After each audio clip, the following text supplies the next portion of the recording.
John, good to see you. Thanks for your time. You spoke after the Warrington game about not wanting to risk anyone. Is anyone back from injury now that is at a point where you wouldn't be risking them by playing them against St Helens? Jed may be available this week. He's back in full training. We're off tomorrow, then we'll train Friday, so we'll make a call on him on Friday. How's Jed looked so far back in training this week? As I said, he's in full training. He hasn't had any hiccups. He's got through. We'll assess him on Friday and make a call in. In terms of the other potential player who could return in the short term, how close is Jordan Lane to coming back? No, not in the short term. Okay. Yeah, we won't be considered for at least a month. Okay, right. Medium to long term, you spoke about John Asiata and Will Price getting reassessed around the 6-week mark. How close are they to getting? Yeah, they're on track. They're they were 10 to 12 week injuries. They're sort of around the 6-week mark, so they're on track at the moment. You're looking at another 6 weeks.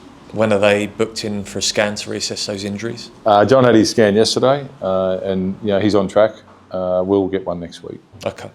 And then the longer term ones, Lingy Sow and Liam Watts, how are those two progressing at the moment? Lingy won't play again this season. Of course. And Liam, it was diagnosed as a 10-week injury. I think he's about week 3 or 4 now, so he's only early into his rehab.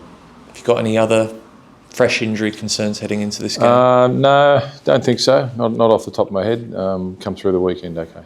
How tempted are you to make changes off the back of the performance at Warrington? I suppose it is. We weren't happy with the performance. The players weren't happy, more importantly. But the core group of players that are out in the field have done a job for us so far. Easy thing to do is panic and look for answers. I'll talk with the coaches. We've purposefully trained with some different combinations today, so we'll finalise side on Friday. What comes into your thinking when you make those changes? Do you base it off the last game? Do you base it across the season as a whole? Can you give us an insight as a head coach? You take a lot of things into account, with the age of the player, the time of the season. Have they been up for a long time? Are they used to playing at this level for as long as they have? So there's a lot of things come into it. So we're just the last month we've been inconsistent with our performances. So we look to that, and you also when you talk to players and you're up front and say, we need to see an improved performance. Sometimes that's a good motivator as well. What do you want to see from the group, having had those conversations? Look, you can make a lot of, the reasons why you turn the ball over are many. You can judge how we played on a lot of different areas, but the fact was last week we made 11 errors in our own sort of 20-metre zone. So whilst it doesn't look pretty on the back of that, you're not going to, defensively you're out of alignment, you're under fatigue, and with the ball you're just trying to cut the ball out of your own end on the back of fatigue. So I know if we fix up that area of our game, it'll change the whole complex of how we look. I know you spoke to Richard Stead after the defeat, and you said, it's hard to find answers when you see your players make errors like that. Have they given you any kind of response as to why they put that performance out? No, there's no. I'll say so. You can just read too much into it. No one goes out there to make errors, and they were simple errors.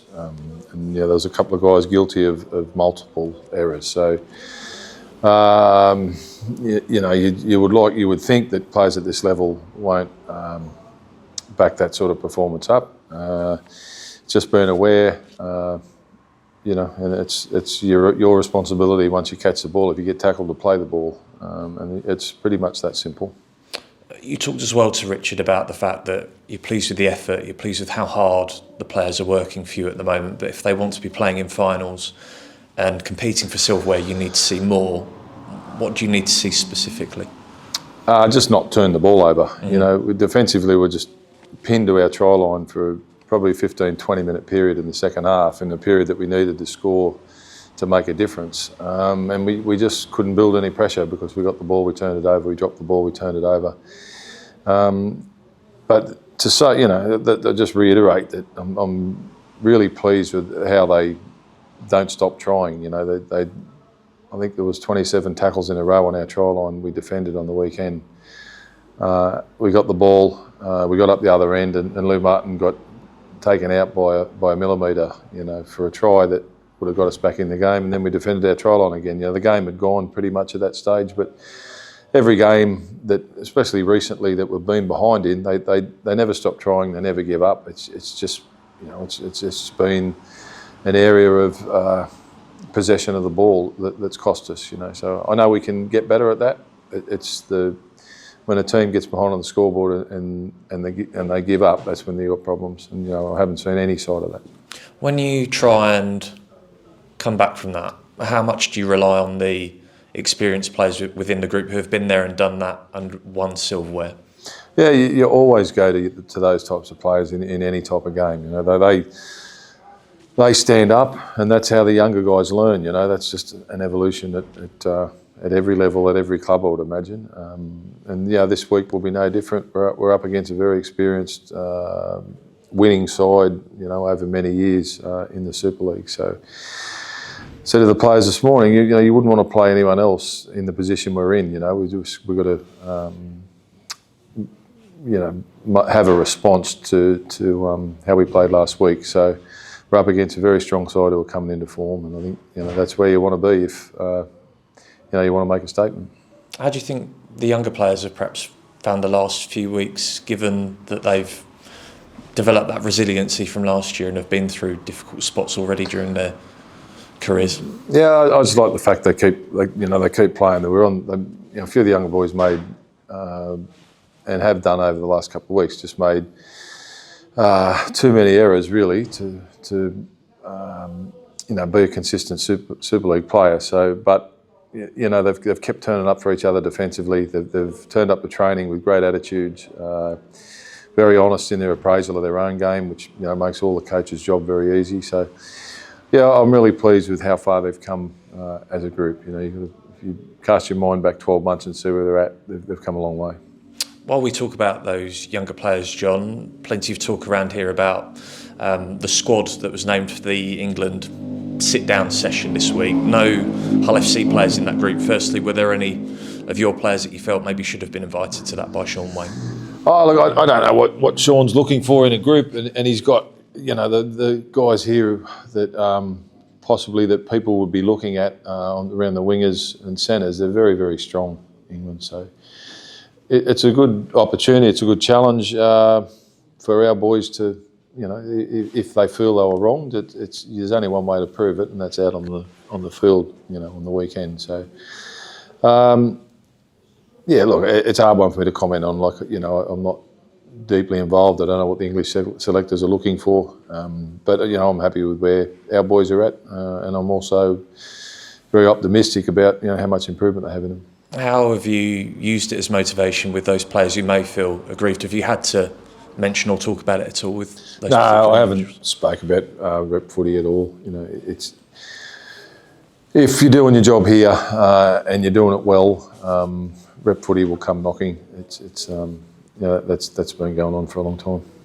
Other news this week, John, reports that the club have held talks with Sam Lazzoni about joining in 2026. What can you tell us about that from your side? Yeah, look, we're talking to a lot of players. Again, until we get clear clarification on what's happening with the rules of the competition, that's all it'll be. It'll just continue to be talk. If Sam were to join, hypothetically, what would he bring to your forward pack? What would you be looking for from him? Look, I don't really want to get into it, until we know exactly. Like I said, there's a lot of conversations going on with different players. Sam's a big, strong competitor who's been around a while. But until we know 100%, it's just a bit of conjecture. Okay. Just finally on that then, any pursuit of Sam Lazzoni, where would that leave trying to sign Sam Assay permanently? Just have to see where we sit after our cap, whether it's Sam Lazzoni or anyone else. The thing with a salary cap and signing players is it never sleeps. It's 24/7. It can change, within any second of that time frame. So I've been around a while, and I don't get excited until we know exactly who's going to be on our books. John, I know you talked about Luke fixtures last week, so I don't want to dwell on the point, but we talked about it more in the context of a 14-team Super League. You face St Helens, who have already played Salford 3 times ahead of meeting for the first time this season. Do you think Luke fixtures perhaps damaged the integrity of Super League? Some way. It's probably at the end of the year. It's probably when you look back on it, it's not fair on certain teams. But at the start of the year, you're not to know that. Who was to know where Salford was going to be? They come off a season last year where they were semi-finals and not far off from grand final. So when the draw's done, that's who they're looking at. Unfortunately, what's happened to Salford has happened, and then we look at things like that. So it's not perfect, but when you can't play each other twice, it's never going to be perfect. So, yeah, look, it's went St Helens' way at the moment. It might go our way next time. Is there any solution in your mind if you're not having a 14-team Super League? Can you do anything about it? I think I said last week. It's just play your home and aways, and then have your 5 games at the end of that. So. To make up the number you need in the competition. That seems like the obvious solution, but there may be reasons why they can't do that. What have you made of the journey perhaps that St Helens have been on this season? Very up and down. Yeah, I've got to be honest, I haven't watched it real closely. You spend all your time looking at your own team. All I know is that they're a champion club and have been for a long, long time. They're stacked full of internationals. They've got great overseas imports. And at some point, as you're getting closer to finals footy, they're going to be near their best. So, that's where we're at the moment. That's when we're facing them. So it's a good challenge for us playing against a potentially side that, will compete for a top 4 spot. You talked about last week the noise surrounding Sam Burgess. What have you made of the pressure that Paul Wellens has been under this season? I think every coach is under pressure for different reasons at some point in time. If you're not equipped or you don't like handling pressure, you're in the wrong job. So he seems like a very calm fella. He was very calm when he played. Looked like very relaxed, and that's the way he's handling the situation. He's handled it the best way he possibly can. He's defended his players, he's defended his decisions, and he's backed his judgment that he's going to get his side into form, and they're doing it for him. What about the noise as well surrounding Tristan Saylor, given he's played full-back, wing, half-back this season? It's led to a fair amount of criticism of their recruitment plan. What have you thought of that? Mate, you'd have to be in the 4 walls there to know the reasons why he's played. It's the injuries, I suppose, is number one. Their number one fullback's out, so he's gone back there now. Tristan's a very good player. I think he's had a bit of criticism this year but might take a while and he hasn't had a spot that he could call his own. But early on in the season and his last few games, he's been one of their better players, and he's a competitor. He plays tough, and he'll find his feet. Just finally, John, ahead of 8 home games as part of the run-in, how important is it that you finally get that monkey off your back? And look, we just need to win. If we want to, compete in the games at the back end of the year, we've just got to start winning. If we can turn that ground into a fortress, well, that'll be great for us. But there's no extra pressure. You don't need any extra pressure when you're playing at this level. There's pressure every week, so we don't want to add any more to them. It's fields the same dimensions. We've got a bigger crowd there watching us. So we've got no excuses. We just got to go out there and we win, lose or draw. If we play to our ability, we'll walk off satisfied. John, thanks for your time. Cheers, mate. Hi, John. Jed, if he does return this week, how much of a boost is that to your side then? Because line punching back rower, and Hull have certainly missed him. Yeah, look, we're not. Just to get him back into the team and keep him healthy for the rest of the year, that's the exciting bit. I don't expect anyone that's been out for as long as he has to come in and make a huge difference. His body's right, his hammy's right. If he gets through Friday, we'll get him a spot in the squad somewhere. But it's just about him doing his job, getting back on the field, and keeping him healthy for the rest of the year, and that's where the benefit will come from. Is he aware of that? Because I suppose a player, when they've been out for so long, they can be hungry to impress, I imagine. But as long as he keeps, knowing that, as long as he come through fit, then he's done his job. Yeah, he's experienced enough to know, and he's come back from injuries many times, so he's experienced enough to know. But I'll talk to him before. It's we don't expect him to go out and win the game for us. If his little efforts in amongst what he needs to do helps win the game, well, yeah, he's done his job. And in terms of vocally as well, with the players next to him, having that presence back, a player who's been in the NRL, a lot of experience, as you say, in Australia, that can be a benefit as well, surely. Yeah, he's experienced. He's had. He's been here 12 months now, and the games that he's played, he's been a big contributor to what's happened within the team. And it's just, it's good to have another voice and look beside you and see a big body who's experienced at this level. Jordan Lane, you said a month there. Is that a setback, or is it just not gone to plan, rehab? Or?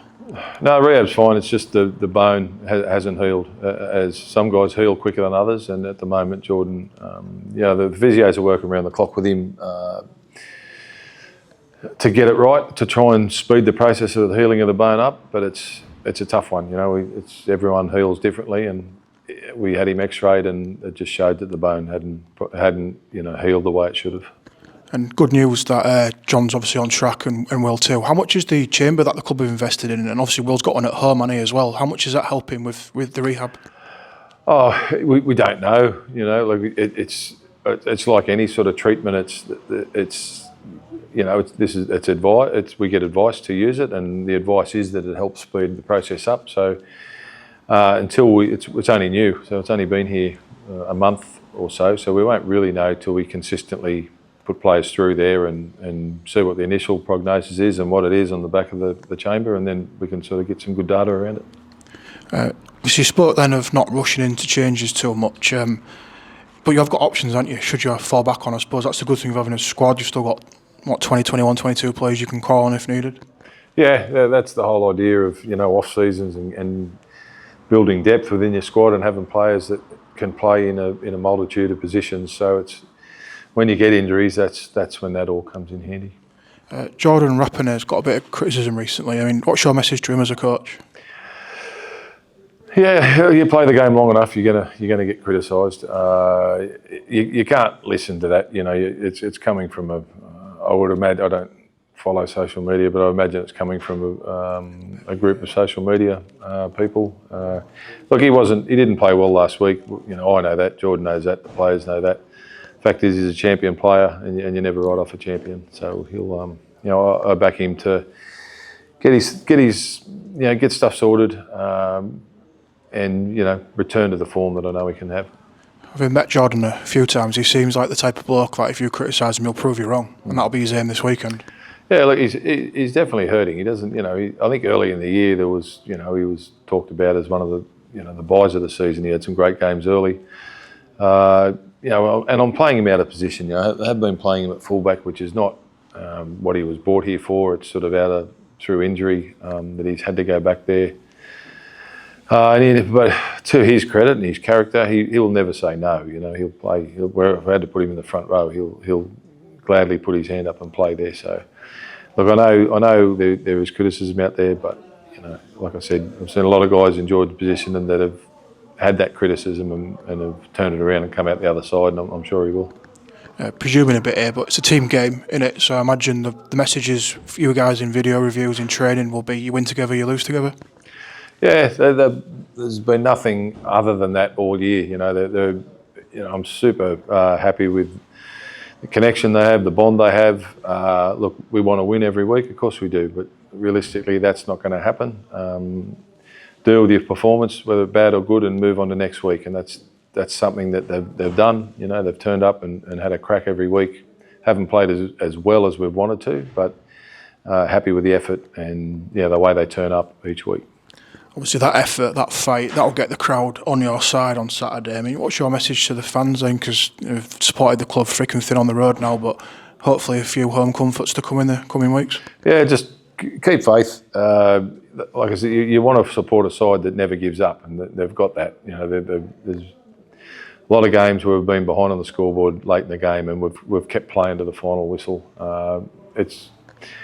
it's not something that you want to hear. Of course, they want to win. They've been on the back end of some heavy defeats over recent years. But I think if as I said earlier, if you look back over the last couple of years of results and what they have to watch now, I think we'd all take that. But it doesn't mean that we're happy with where we're at. I think we're within these four walls. We all agree that we can play in big games at the end of the year, but we need to. Trying to the end whistle's not good enough. You've got to nail things during the game, and that's what all the talk's about. So there's a bit of a appreciation that the club's come a long way, but there's still a strive to get better. Is that fair to say? Yeah, look, the club won't ever give up under the current ownership until they're a top four team, consistent top four team, and consistent with our results. That's the aim of the new ownership, and it's certainly something I want to be a part of, and all the players want to be a part of as well. We'll just keep striving for that. Deneve first game for Helens on Saturday. If you had a chance to watch his stint at all? Yeah, I watched his game. Catalan turned things around a bit on the weekend. I think he got about 30 minutes, and he was solid in everything he had to do. He didn't jump, it didn't go out of the box, which you wouldn't expect. He's only had one training session with him, but as I said, he had 30 minutes, made his tackles, and gave good service at dummy half. That's exactly what he needs to do then to get himself back in the reckoning here when he does return. Yeah, it's just about him. We can't sort of offer that to him at the moment with the interchanges the way they are. So for him to go over and Catalan, and it's good for him. It takes him out of his comfort zone. He's a different voice, plays with different players, and he's playing minutes at a good level. That's what he's there for. There is a reserves game this Friday night against St Helens, a chance for people like Rampton to play obviously on trial, but a few youngsters as well, which is always good to get them minutes and get them experience and maybe perhaps give you something to think about. Yeah, it's been 3 weeks since their last game. I really feel for them. But yeah, we're looking forward to it. It was a great day out there at Cottingham last time we played. We had a local derby, and Saints would be pretty strong, I would imagine, in reserve grade. So it's a good opportunity for a lot of young kids to get some footy. Cheers, John. All the best.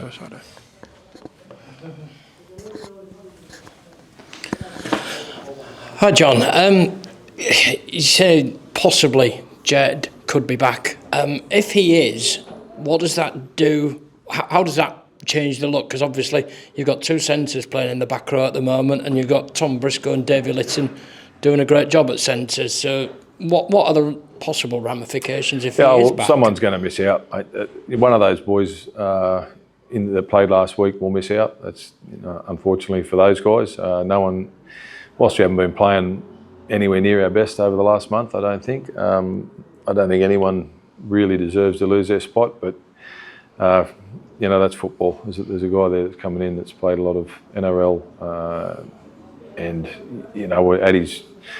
when he's had a few games at his best, he's a real weapon for us. So we need to get him back on the field. Simply a case of needs must, basically. Yeah, it's that's what you'd like to have that type of decision 7-8 times within your squad every week. Like who should be playing, because that means everyone's healthy and there's competition for places. And when any side is at its best, when there's competition for places.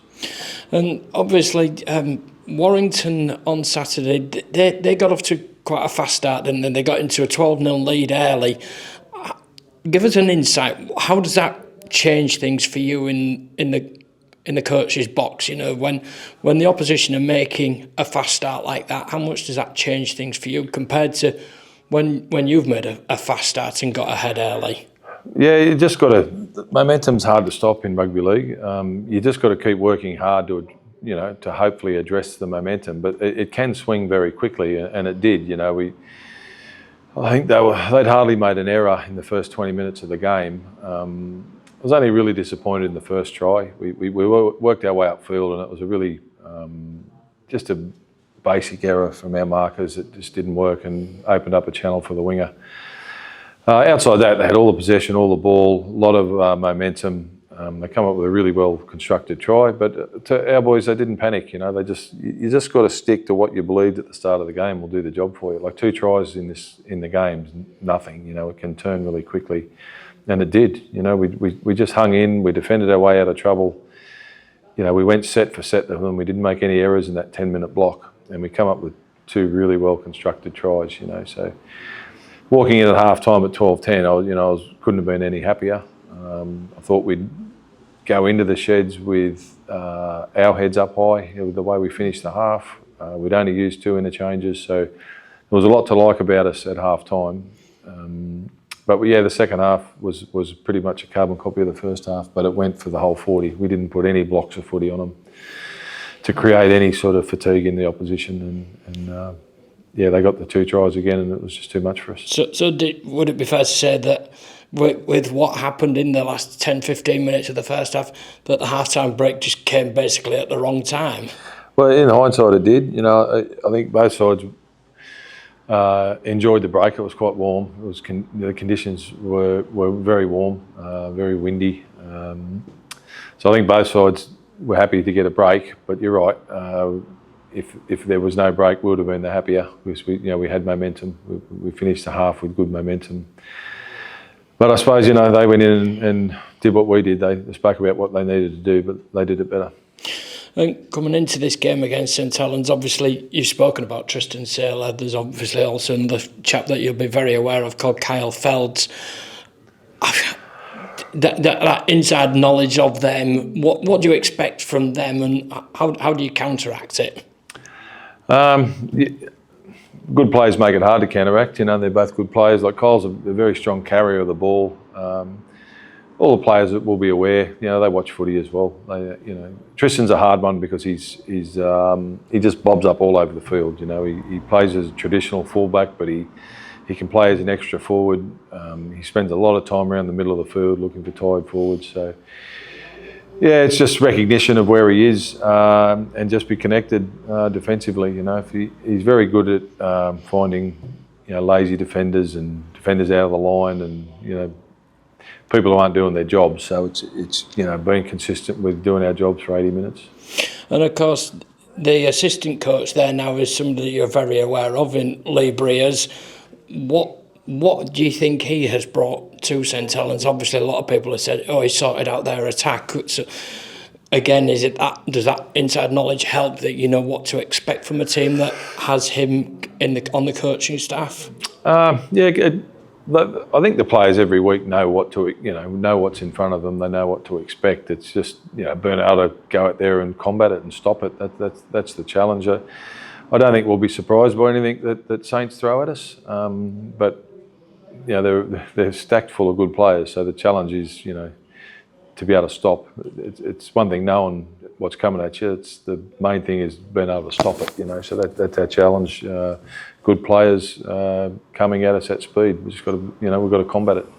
And finally, from me, there's a lot being made of, obviously, of the fact that it's been a year since the last home win. How much would it mean? Because obviously you got 2 games against 5th place and 7th place now. How much would it mean to make us to take maybe what would be seen as a statement win this week and then back that up the following week with the team that are just below you in the Super League table? Oh, look, any win, I'm happy. Any win, it's hard to get one, and you lose too many. So any win, I'm happy with. I like the biggest thing it would be is for our supporters to be able to, come to a home game and celebrate with the players with a victory. That's the fuzzy bit at the end of the game. There's a lot of hard work has got to go into getting that. But for me, it's a win anywhere. But for the fans, just to see them, walk away with smiles on their faces, knowing that they've seen a home win, that'd be a great feeling for us.